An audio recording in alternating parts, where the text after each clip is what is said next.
wait, sorry. Do my timer. You don't trust me, dude? Good morning, fellow Toastmaster and honored guests.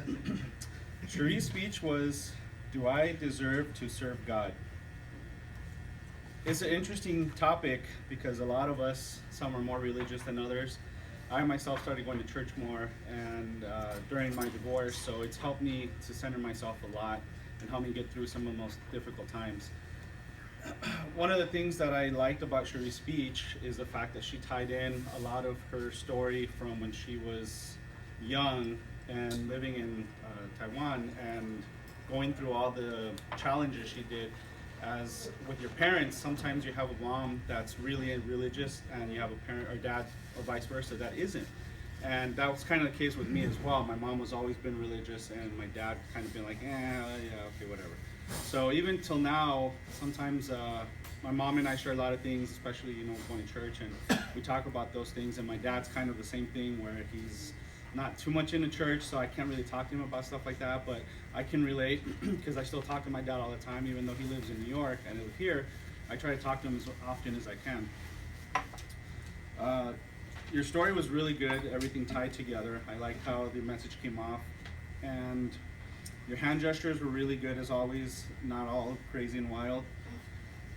Your smile, as they mentioned, is always there, so that's always nice to see a bright smile.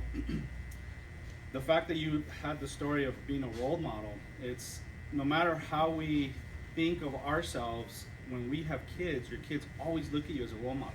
So you always got to remember that. Our kids are a reflection of us. So what we do is what they're going to see and what they're going to mimic. So if we're a bad person, guess what? Your kids are going to grow up that way too. So you always want to be doing good. And me as a father, raising my daughter, who's now 22, and now my son, who's 6, I always try to give him a good example, something that he can look back and say, yeah, you know what, my dad did this, my dad did that. So that's great that, you always got to think about that. I would probably say things to work on is maybe move around the stage a little more. So I noticed that you kind of just stood in one spot. Maybe you're not comfortable walking around. So that'd probably be something you could practice maybe. And vocal variety, you were pretty good. I think once you got comfortable, then towards the end, that's when you started kind of changing your pitch. But at the beginning, you were kind of like getting your rhythm going. So probably work on that a little more. But other than that, great message, great speech, and thank you.